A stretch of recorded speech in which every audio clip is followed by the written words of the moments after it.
नांदेडमधलं सैराट प्रचंड गाजलं। राज्यातच नव्हे तर देशभर त्याची चर्चा झाली। प्रियकराच्या हत्येनंतर त्याच्या पार्थिवासोबत लग्न केल्यानं नांदेडची प्रेयसी चर्चेत आली। महाराष्ट्रात हे संपूर्ण प्रकरण गाजत असतानाच आता सरकारनं याबाबत एक महत्त्वाचा निर्णय घेतलाय। 24 तासांपूर्वी सक्षमच्या घराबाहेरचं सीसीटीव्ही फुटेज समोर आल्यानंतर सरकारनं घेतलेला निर्णय नेमका काय तेच या व्हिडिओतून जाणून घेणार आहोत।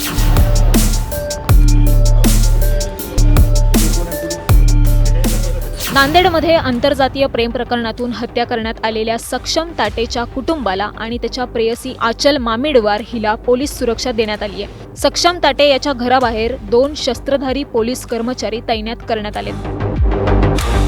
नांदेडमधील सक्षम ताटे या तरुणाचे आचल नावाच्या तरुणीवर प्रेम होतं। दोघांनीही लग्न करण्याचं ठरवलं होतं। हे प्रेम संबंध कळल्यावर मुलीच्या वडिलांनी आणि भावानं सक्षम ताटे याला आचलपासून दूर राहा असं समजावून सांगण्याचा प्रयत्न केला, परंतु दोघेही लग्न करण्यावर ठाम होते। त्यामुळे संतापलेल्या मामिडवार कुटुंबानं सक्षमचा निर्घृण खून केला। सक्षम ताटे याची 27 नोव्हेंबर रोजी हत्या करण्यात आली। या प्रकरणी आचलचे वडील, दोन्ही भाऊ आणि अन्य 3 आरोपी अटक आहेत, तर या प्रकरणातील दोघे आरोपी फरार आहेत। तिघेही आरोपी पोलीस कोठडीत असून पोलीस प्रकरणाची अधिक चौकशी करतायत।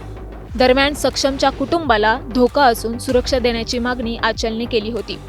विविध संघटनांनी देखील सक्षमच्या कुटुंबियांकरता पोलीस सुरक्षेची मागणी केली होती। त्यानुसार आचल आणि सक्षमच्या कुटुंबाला पोलिसांनी सुरक्षा दिली आहे। 24 तास 2 कर्मचारी सक्षमच्या घरापुढे तैनात करण्यात आलेत। दरम्यान नुकत्याच समोर आलेल्या सीसीटीव्ही फुटेजमध्ये नेमकं काय आढळलं होतं तेही पहा।